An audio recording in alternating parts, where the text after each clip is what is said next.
মা বাড়িতে না থাকলে যে কত কষ্ট হয় একা একা রান্নাবান্না করতে, তারপর ধরেন যে সব কিছু হাতে সব কিছু জোগাড় করতে এতটা পরিমাণ যে কষ্ট হয়, তা যারা রান্না করে তারাই বোঝে। তার উপর আবার প্রেগনেন্ট অবস্থায় রান্না করা।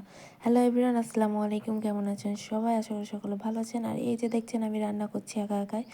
ডিম রান্না করলাম, ডিম আর আলু আজকে খেতে মন করেছিল, তাই জন্য ডিম আর আলু রান্না করলাম।